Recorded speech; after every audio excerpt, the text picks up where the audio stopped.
Junkie Media would like to acknowledge the Gadigal people who for centuries have cared for and nurtured the Redfern area of Sydney, where we've recorded this podcast. It's an honour to work and create every day on unceded Gadigal land here in Redfern, the birthplace of the First Nations civil rights movement in Australia. Hey, Alice here. So I'm kind of terrified to say this, but this week's finale episode of Little Things is actually an interview with me. Over the past 15 episodes, I've asked guests about what their little thing is, and I've asked them to be vulnerable about their self-care and mental health. So I felt it was only fair to put myself through the same process and give a bit more insight into why I think conversations like this matter so much. I've got to say, I'm nervous about this one. This is a very unfiltered look at me and my mental health struggles, and it was recorded a few months ago when I was really going through it. As an aside, guys, we cover topics here including abortion, depression, and PTSD. So if that's not something you feel comfortable listening to right now, please go ahead and skip this one or come back later. So a lot's changed since we recorded this episode. I've since stepped away from my role as editor-in-chief of Junkie to focus on my own creative projects and to have more time to prioritize my own mental health as well. But despite so much changing from when we recorded this, ultimately executive producer Jannah Anderson and I felt it was still really important to share this chat regardless. There's still so much that goes unsaid around the struggles people have with their mental health, and I hope this episode is a reminder that despite the small bits of someone's life you might see online, things are often really far from perfect. We are all struggling, messy, incomplete, contradictory, and human. And I hope that by sharing my most human parts, it can help you feel more okay with yours. Okay, here's the interview. Oh, I don't have any cards. I know. Like, where are my cards? Deal this with is so it. random.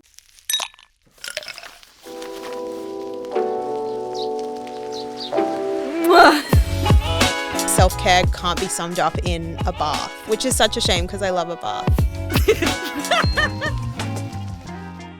From optimizing how we sleep to literally everything we do when we're awake, the way that we care for ourselves has become both a daily practice and a cultural phenomenon.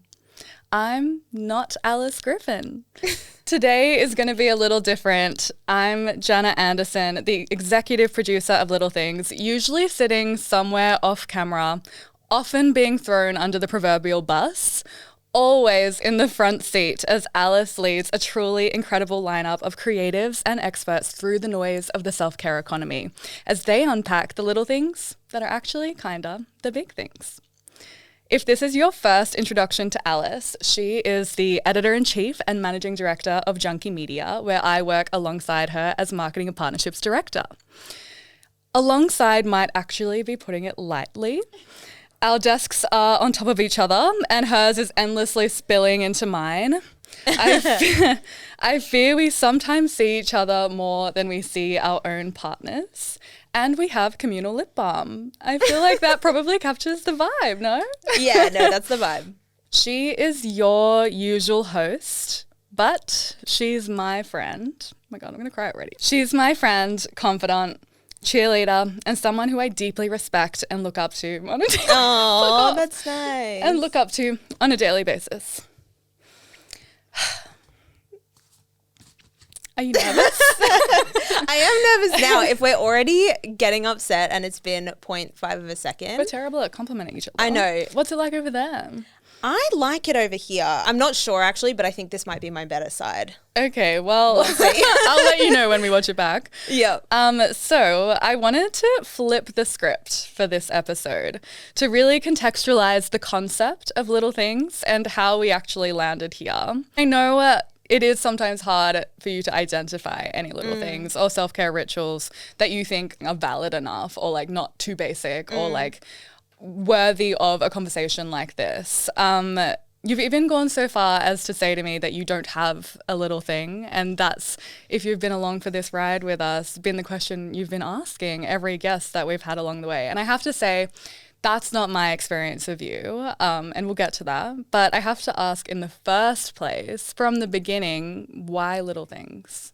I feel like for a long time I've been thinking about how if I structure my life a certain way, will it lead me to overcome XYZ issue or make me feel that I'm like a fully whole, complete version of myself? And that kind of led me to half-baked tries of lots of different hobbies and all of that. So in all of that kind of failing and not working and not sticking, I wanted to bring it right back down to like the teeny tiny things that you can do for yourself that sets you up for success, and also just celebrate the collection of thoughts, items, belongings that create a life and how those little things really are the big things. I'm really interested in the self-care economy and how, maybe I'm kind of cynical, but how even things that are meant to be kind of like good for you obviously can be turned against you, and there's the wellness industry and how that kind of essentially just makes you feel bad about yourself. And I think I've always been inclined to feel bad about myself. So that's why I like the concept of little things, because it helps me take a step back from falling into the things that we are sold about how we care for ourselves and how we show up for ourselves. And I think instead of trying to pursue perfection, you can adopt small, tiny things that will help you reset, I guess was the thought, and also just bring you joy. There doesn't have to be an outcome to it. And that was where this concept started from. And then I think it's evolved from there. I mean, that idea of like not needing to have an outcome for something, like obviously comes from, you know, toxic productivity, like hustle culture, the girl boss era. And I think it's probably, well, I know it is, but it's probably grounded from your own experiences of being burnt in corporate settings and wanting to do things differently when you're running a corporate setting, I suppose, but a cool one, like a cool media one. Not in spite of your own experiences and what's happened in the past, but definitely because of, and how you could take those learnings both in your own life and also be, even when you're not, you know, able to like fully evolve from it in the moment, you're like recognizing it's not what you want and constantly on that journey of evolving it. Would you share like any of your experiences like in your career journey that's led you to that rejection of productivity culture? I guess I was kind of brought up entering the corporate world, even though we feel like we're not very corporate, but entering the workforce at peak millennial girl boss, looking up to like, oh gosh, amazing people like Elaine Welteroth, but also Emily Weiss. And to be fair, I was never trying to be a girl boss. Like Girl boss and you know? I was never trying to do that. I was just always really passionate about stuff. And then I kind of just followed that passion all the way down the rabbit hole and just found myself in situations like this. So yeah, I guess I was already so intrigued by these concepts of how we work and why we work and how we bring meaning to our lives through work. And then I think probably when I was younger, I wasn't very well. And then a key part of me getting better mentally was I got an internship. And in getting that internship at a print publication, that was like the start of me getting a lot better and me finding meaning and purpose. So probably if I spoke to a psychologist about it, there would probably be something in like that really tangible link from unwell, no meaning, what am I doing and who am I, to having this job, channeling my creativity into that job, finding a whole new group of friends, everything kind of starting from there, and then kind of being very interlinked in work ever since. And then in terms of working in other places, maybe the first time that I felt like I had a really good situation, but then what was it all for, was at MTV, and being the editor of mtv.com.au, a since shut down publication. And that for me was like, I gave it everything that I had, literally everything that I had. I would work all the time. It was through lockdown as well. And then also post-merger from the entity of MTV, Viacom merged with CBS. And then locally that meant that MTV and Network 10 merged into one company, which then birthed like Paramount Plus and all of that we see now. But at that time, it was like trying to navigate, I guess, that merger and trying to get people to care about what we did was really hard. And so even though I worked really hard in that job and we told really incredible stories and we cultivated a really great community, it was shut down. Yeah. I think realizing that you can give it everything you have and your will alone is not enough to stop the wheel of like capitalism and people making decisions that are outside of your control in a corporate setting, especially when you work at a big company and you're a small fish. And that lesson was really hard to learn, but I also think because I made so much of that experience, there were just so many cool connections that I made and so many like seminal interviews that we had and so many stories that I felt were really important, even if it all gets wiped, like, and it literally got wiped from the internet. So I think getting burnt like that maybe makes you appreciate the moments when you were in, like, to be present in those moments, because it can change in an instant. And that doesn't mean that you weren't good enough. It just means there are many reasons why business decisions are made, and whether you agree or disagree, sometimes that's just the decision, and you can only kind of like push so hard for stuff. Yeah, for sure. Even amongst being a very small fish in a very massive corporate entity that spans the whole world and all these kind of like mergers and takeovers or whatever. Like, I still think what I did and what we did there mattered, and still matters, whether it exists now or not. So let's talk a little bit more about Alice as a creative. So originally a writer, started at a print publication, and then how does your kind of creative career and ambitions continued from there?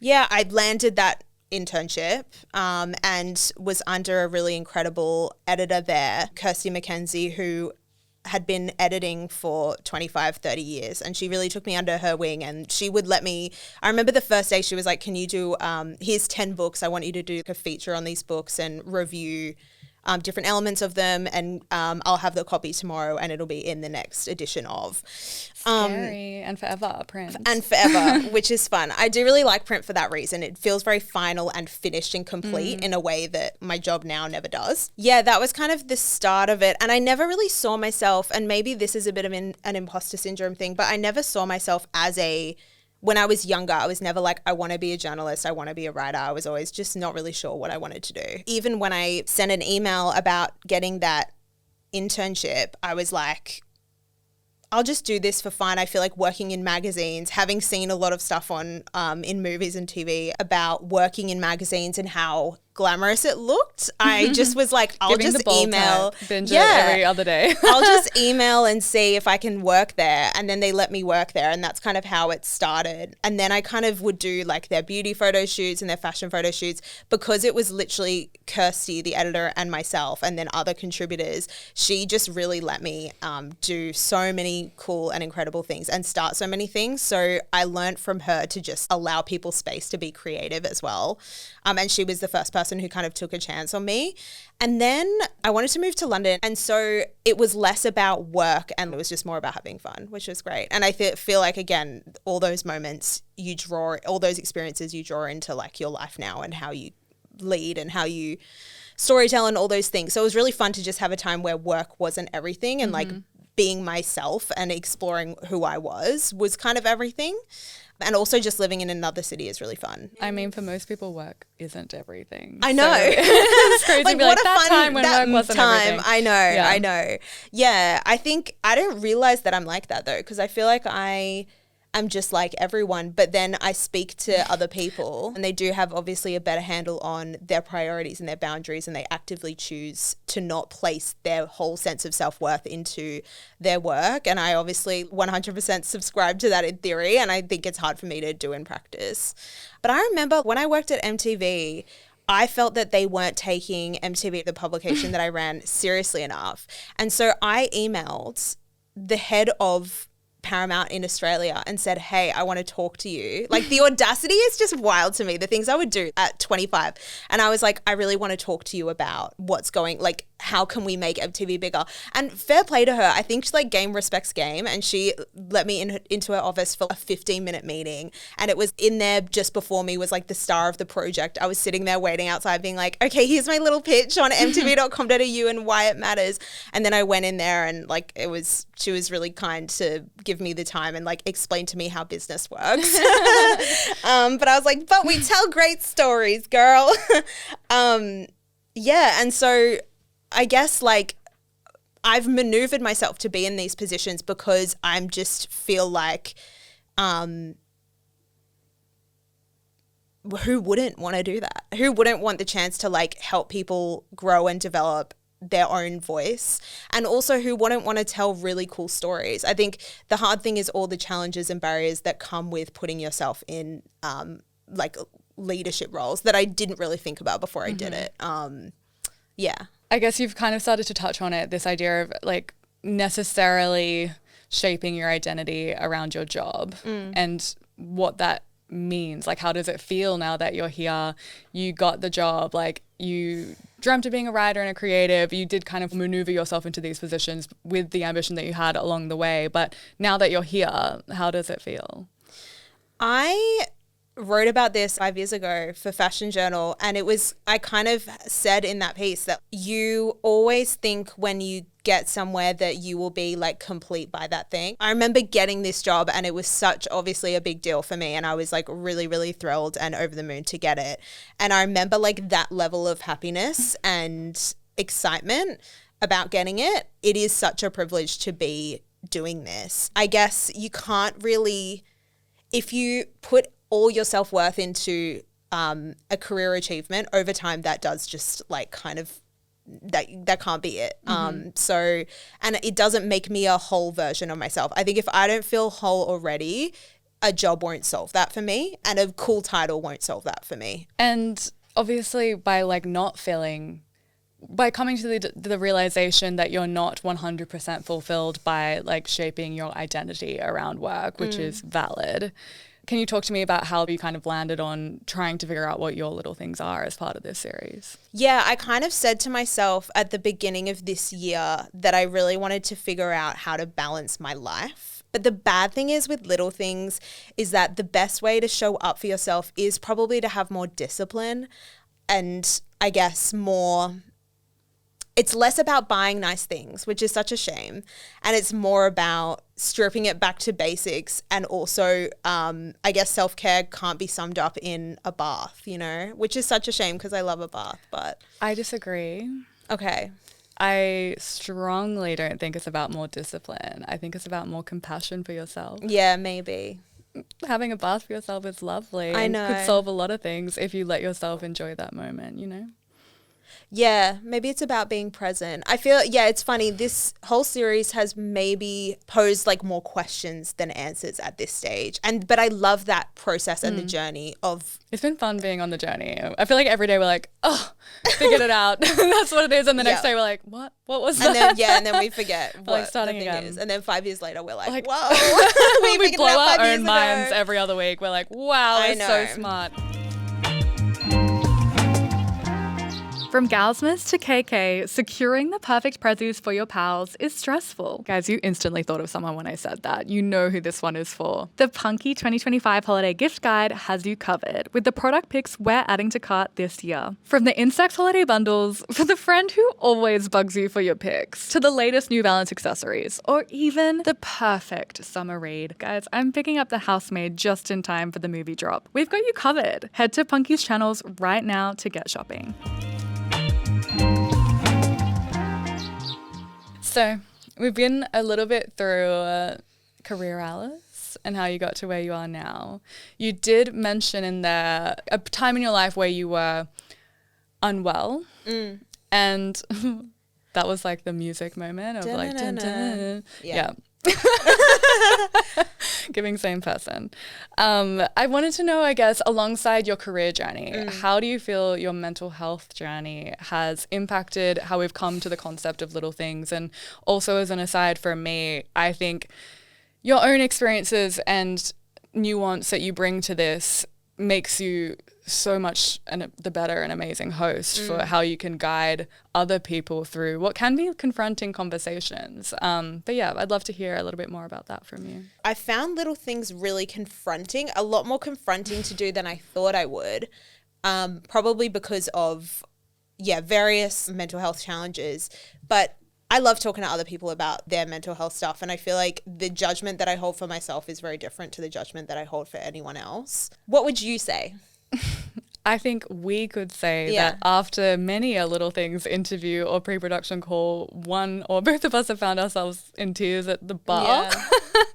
And I think it's hard because when we go and listen to the episode once it's live, after we've gone through the editing process, we go, wow, how amazing, how inspiring, how awesome. But sometimes when you're in this room and like I'm over there and you're here, it's really confronting when people feel like they've got it all together.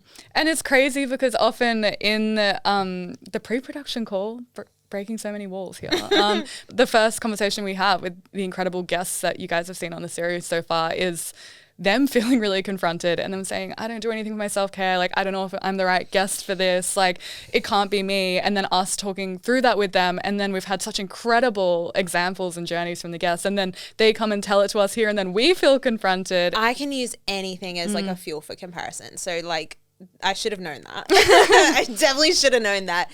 I do think talking to some people who are really clear on who they are and their identity, and they've spent time thinking about not only how they want to set up their daily life and their routines and rituals, but also who that they think that they are and like the values that they have, made me really stick my head above water and be like, holy shit, it's been a minute since. And I get annoyed at myself because I'm kind of like, you've done all this work on yourself over the course of so many years out of necessity, and you know what your values are, but you forget, and I don't prioritize those things. I remember one time I was walking on the beach and I was talking to my mum, and I just had this revelation that I don't take myself seriously. And it was literally because I was just thinking, she was like, well, why do you procrastinate on stuff, and why, like, you know, just various like mum related items, nagging Elaine. items. I know, classic. And I was just, she was like, just asking me about these things, and I'm like, I just don't think that I have anything to say, or that I have something of worth to like prioritize myself on. And also maybe I'm just a bit lazy, I don't know. But that was like such a shock and awakening. And I think being in, that's why this episode is hard, because normally it's about someone else or it's about an existential thing. And I think, but now it's about me. And I think, if I'm honest, like part of the reason why I love elevating other people is because I can then hide behind that. And so I would never in my team, like I think everyone has so many interesting perspectives to share, and I know exactly how they can share them and the potential of what they have to say and its impact on other people. I would never think the same thing for myself. And it's like, how long are you going to live your life like that? I feel like that's quite sad. So I would love to not be like that. And I think this podcast, the only reason we're doing it is because you forced me to do it. I would have never done it if you didn't kind of put it out there. I mean, when this first started, it was a column and it was a very straightforward look at the little things that bring people joy in their life. And I really love that. I love like those small column moments. And then it expanded, and by way of some incredible partners, all of a sudden it was happening and it made sense for me to do it. And it just landed and aligned up really well. But then it became very much like, I would have never said, I have enough to share on this, like I'll do it, if you didn't really push me to do that. You've mentioned a few times this idea of you're not worth taking yourself seriously. And if you're comfortable sharing, I'd love to understand like where that started. In my family, there's a lot of different mental health issues. And I always thought when I was younger that I didn't have those issues.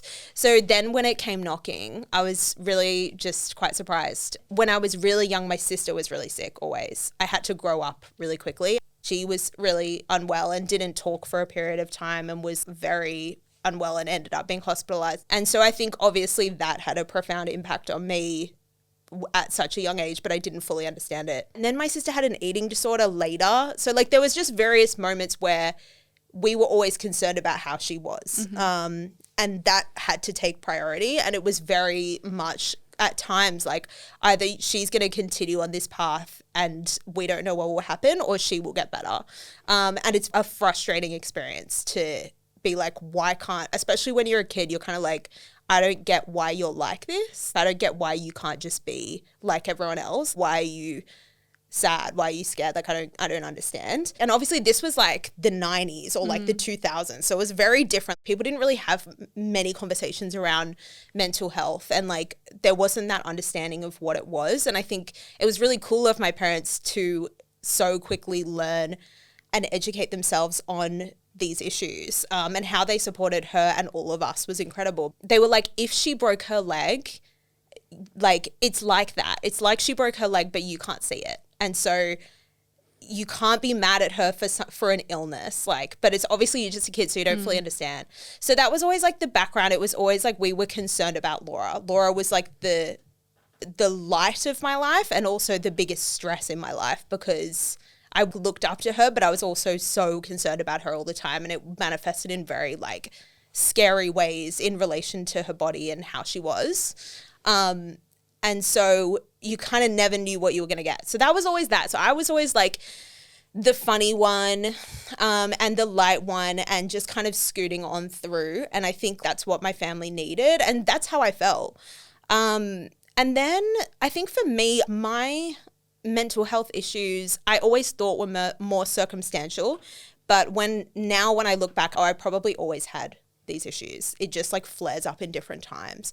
I had quite a sheltered life in terms of like essentially middle class, nuclear family, good school, good friends and things like that. And I went to a Catholic school, and I think like you actually internalize a lot of stuff if you go to a Catholic school. There was a certain belief system that you ingest when you're a young kid about what is right and what is wrong, whether that's about so many different things. And then when I was 18, I had my first serious relationship and I got pregnant, which was super annoying. And I was like, that sucks for me. So I got pregnant when I was 18, and it was very world ending. Like, it was very earth shattering. I didn't really realize, like, I remember I got told that and I was like, fuck my honest life. Because it was so shocking, because then it changes your relationship with, like, I have sex, bad things happen. And I think that changes your whole sense of sexuality and sexual identity and all of that anyway. And everything you just said of like Catholic school, like values being ingrained in you, what's right and what's wrong, like all these added external pressures, and then having this huge thing drop into your life, and that would feel really crazy to I do was it. just like super surprised, because I was just like, I purposely didn't really, like, I'd never had sex with anyone else. I like had sex quite late. And I got the morning after pill and stuff. So I just didn't really expect that to happen. And I remember it was just such a shock. And then I probably did the worst thing you can do in these situations, which is not tell anyone. Shame is the most powerful emotion you can have. And I think in hiding something like that for so long, it's like, it's just a really not a good thing to do. So yeah, I think like hiding something so monumental is like, can really fuck you up. And the thing is like, I've always been super progressive in my views. Like, if any of my friends had said that to me, I would have been like, do whatever you want, just do what feels right for you. And there's obviously nothing wrong with not going through with a pregnancy. But when it happens to you, it's very different. Can I ask, when you're saying you hid it, did your family know?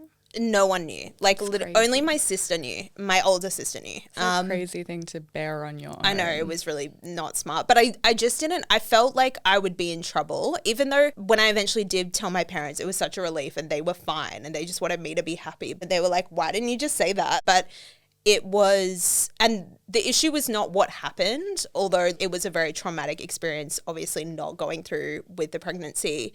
And everything that entailed was much worse than I thought it would be, like much more painful than I thought it would be, just a very scary thing for someone who's literally just turned 18. So it was just like very intense. I also didn't have any money to pay for it. Like, it was just like a lot of moving parts as to what I would do and how I would go about it. But I think having a secret and holding shame took me down to a place that was really not good.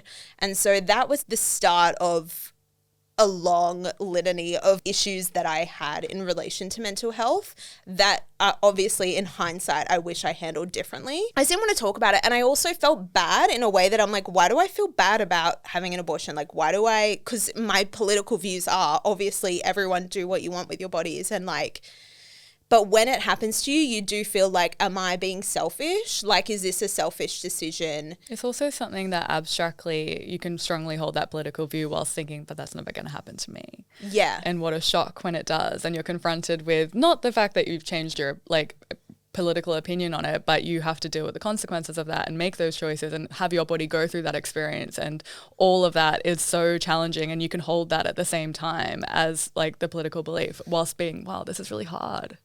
Yeah. The second I got told that, I was like, I'm definitely not obviously going to keep this. Obviously. There was just no doubt in my mind. But then I felt bad for like fully rejecting even the idea of that. And I'm so glad that obviously I didn't do that. But it is just, you feel like your body's betrayed you. You feel like as you're waiting as well, there's like a really awful period between obviously when you get told something like that and then when you can actually do something about it. And so you're kind of just sitting there being like, okay, well, something's continuing to grow inside my body that I have not welcomed into my body in that way. There's so many different elements to it that make it very tricky. And I think obviously not talking about it made it really so much worse. And then the experience of not going through with it and how physically painful that was and how scary that was then was very traumatizing. So then I got PTSD from that. It was like such a fun time. And also just I disconnected from a lot of people because I felt like I didn't know how to talk about it, and I didn't know how to, my priorities shifted. I didn't want to do anything anymore. And I went from one version of me to a very different version of me. And I think it was such whiplash for everyone. There weren't the same kind of understandings as depression and those conversations. And so I just like fell off the face of the earth and people didn't see me. Essentially from there, I eventually like went into, I obviously medicated and went into like group therapy, psychologist, psychiatrist, all of that. And then eventually was hospitalized for a while, for like maybe 6 weeks or something. Which was actually a relief because I think sometimes you need to hit your version of rock bottom to then be like, okay, I don't want to do this. I don't want to feel this bad. Like feeling this bad is just not, it's either like I need to not be here or I need to change how I feel and I need to take steps to make that happen. And I also think group therapy is like such an amazing transformative experience in general. Because everyone just wants the best for each other and you can be so real with people and you're sitting there with people who are 60 years old and who have such different life experiences to you, and then you're sitting there with people who are 30 who are just everyone in all kinds of situations and walks of life. And I think it's a very it makes you very empathetic as a person. So democratizing in a way of like, just in spite of or because of all of these different walks of life and experiences, like you're still all there in that same room. And who was around you during that time, supporting you during and also pulling you forward? I really alienated myself. And so like, and now I look back and at the time, like I had so many different friendship breakups and stuff like that. And I felt like no one understood me and I was very like angry about that. But so it was really just like people who forced their way into my life. Like I remember I would hide my phone because I didn't want to look at it because I was scared of like what, you know what I mean? When you're in that kind of space, I'm like, I can't even look at my phone because I don't know what's going to be blowing up in there. But one of my friends messaged me and was just like, I haven't heard from you in so long. Like, I don't know what's going on, but here for you. And I don't know, that was like a really nice thing because you just feel like a lot of pressure from people, I guess, to like not be like that. So that was really nice. But then also, like, obviously my family were there. And even my grandparents who don't have the same experiences of mental health issues, who were brought up in the 30s and the 40s. It's a very different conversation for them to have, and they came and saw me loads of times. It was really cool to have people in your life that don't get it, but like will sit with you not getting it and won't pressure you, was like very cool. And I think so many conversations that I had in those times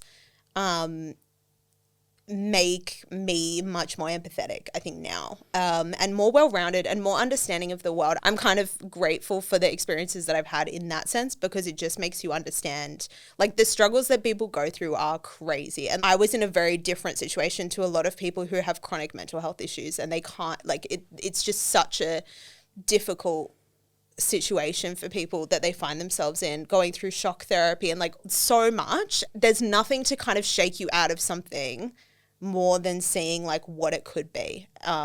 So I was so grateful that people shared so much with me, even in the moments where you're like, how are we possibly going to move forward? And where to from here? And it's really hard. When I reflect back on it, obviously I learned a lot from it too. What does your kind of mental health journey look like these days? OMG. I don't think it's great. I don't think it's great at the moment. But I think these things always have ebbs and flows. So I think I'm just in a bit of an ebb at the moment. But I know now that, like, having been through a lot, it's not always going to be that way. And you can kind of sit in those feelings and it will pass. And I've been through so much, so I know that I can get through more. I mean, like, with calling it a mental health journey, there is no kind of before and after. You said it yourself, like the ebbs and flows, and it's really self-aware to kind of acknowledge where you are and sit with that and know that there will be the other side of that coming again. And I think that's a really healthy perspective of looking at it. So I guess in our lives, jealous lives, how your mental health journey, I suppose, kind of manifests in our daily life is actually also a recurring character of the pod. Negative self-talk.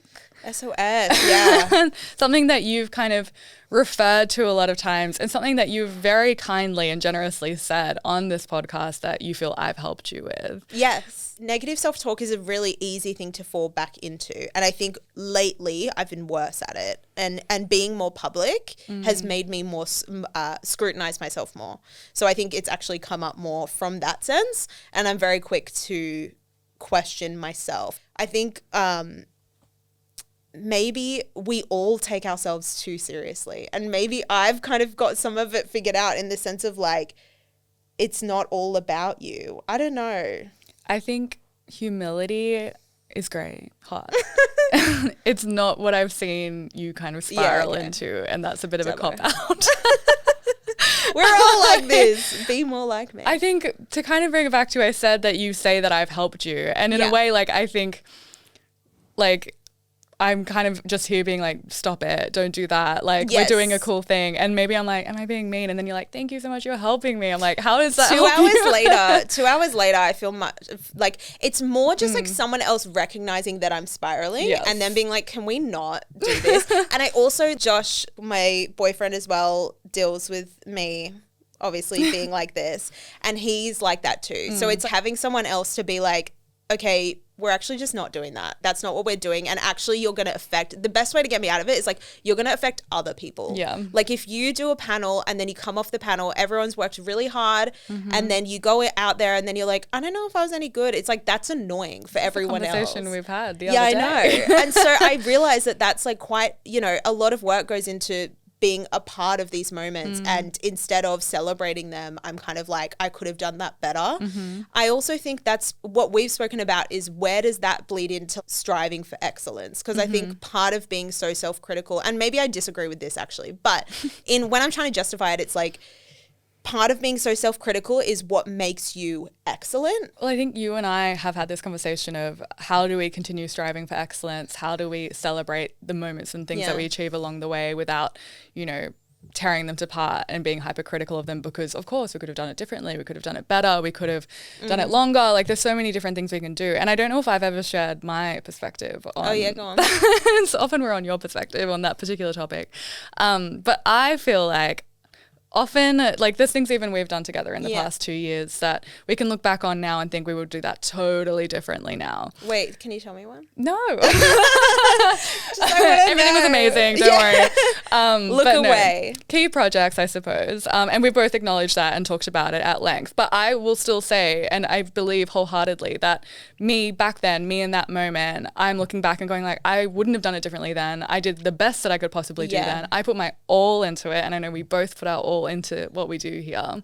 And it doesn't change the fact that now I would do it differently. I still think, fuck, I did a great job then. Yeah. And I think that's a part of, for my journey of being critical and growing, because I also want to grow and strive and be better, but still acknowledging like, fuck, that was cool. Yeah.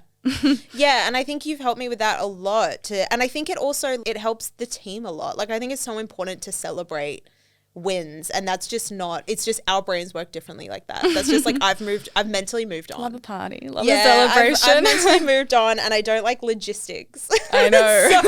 so this is where we have issues with me trying to really celebrate all our stuff. But I think it is really important to recognize the moments. And some of the best times we've ever had have been when we've recognized the moments, like the Junkie relaunch party. And those are, dare I say, those are the little things. They're obviously big events like the Junkie relaunch, but the things that I remember about the Junkie relaunch was like having playlists on all the TVs of like music we love, the stickers that Talisha made, the guys hanging up all the mirror balls. Well, I'm glad we've come full circle to a place where you're now starting to self-identify little things, giving progress, giving growth, because we've actually, like I said up top, had this kind of back and forth between us where like I personally have resonated a lot with the little things concept and gone right ahead and identified tons of little things in my own life and then continued to create more because I'm just obsessed with the concept. Yeah.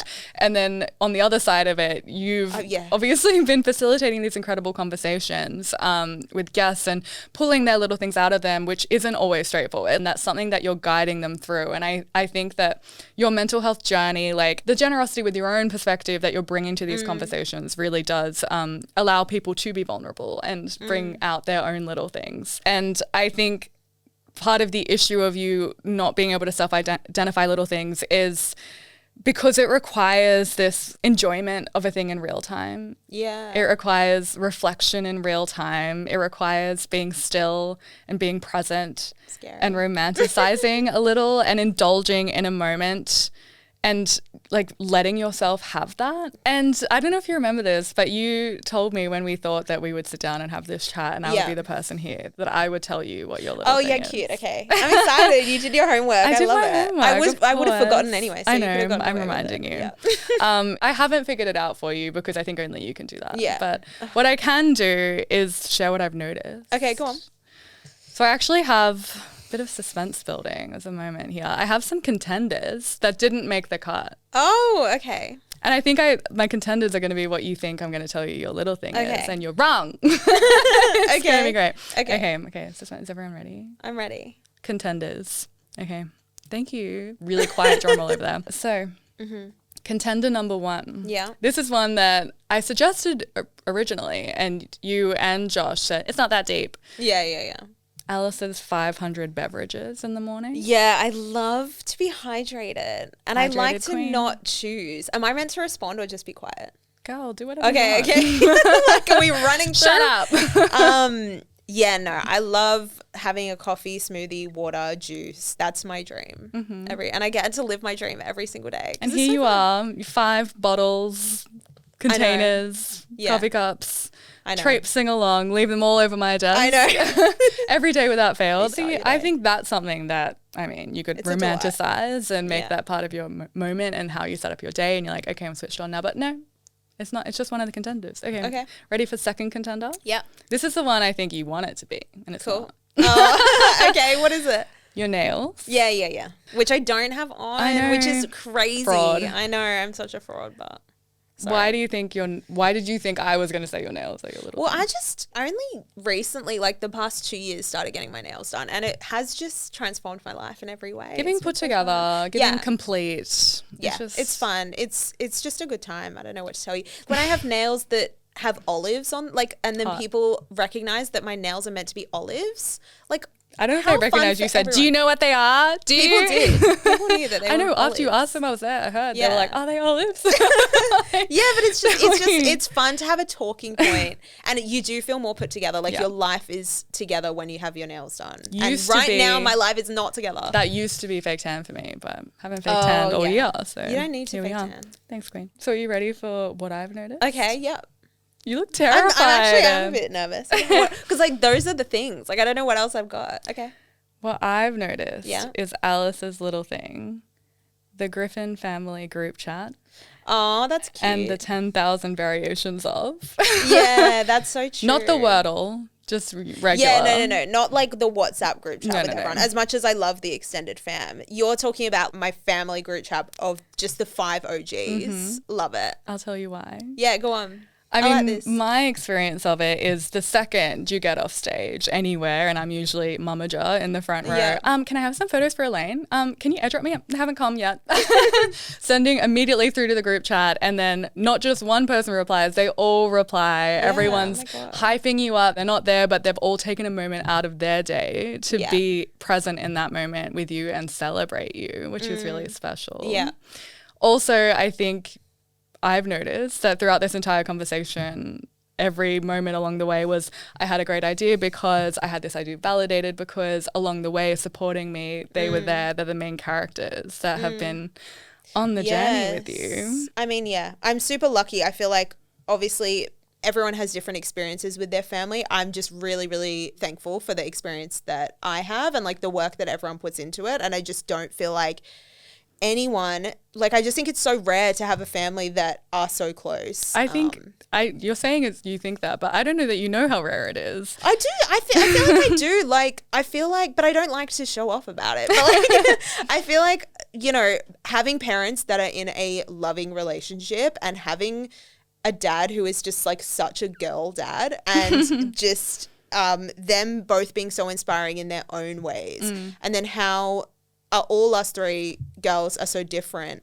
but all have the same values, and we all just have I will have the most fun with Josh and with my family, and so that's what I would prefer to do over going out or anything like that. I think having a really strong foundation like that means that like you can face really hard things, but I think knowing that you've been through hard things, you can get through hard things, and people know you at that level in such detail and depth, and like will support you no matter what, means that like a lot of that stuff that takes up brain space doesn't actually matter that much. In the long run, you'll always have those people there to kind of back you and support you and help you navigate through. And I do think having people who know you better than you know you is really nice. And I feel like I have a lot of people in my life like that, like you included. Yeah, I'm super fortunate, and it's really cool because my sister's had a baby and now it's like the next Shout gen. out to Remy. Darling Remy, the next gen of Griffins, and it's just a lot. Oh my God, they're spawning. I know. It's gonna, the group chat will eventually grow. But yeah, so no, I think so too. It's that constant touch point that I'm like really lucky to have. I want to say thank you for being so generous with your time. And it's one thing to sit over here and ask all the questions, but a totally other thing to kind of bear all, and something I know you wanted to do as part of this series to, you know, speak to why the little things and why they are so important, why they are the big things. So. Yeah, and I don't know if I answered that question, but hopefully it just gives like a little bit more insight as to why we're asking these questions and why I think like these are really important topics, whether it's about understanding how people show up for themselves, but also understanding the traps that you can fall in when we talk about mental health, self-care, wellness narratives. And it's all really interesting to explore. Well, thank you. Thanks. Oh my God, weird. Okay, cool. That's it. Great. Thanks, guys. Thank you for listening to Little Things. Head to Funky's channels right now to get shopping with our curated holiday gift guide. Pick out the perfect prezzies for your pals right now. Pick me something up while you're there. I don't know. This episode of Little Things was executive produced by Alice Griffin, that's me, and Jannah Anderson, and produced by Natasha Lau.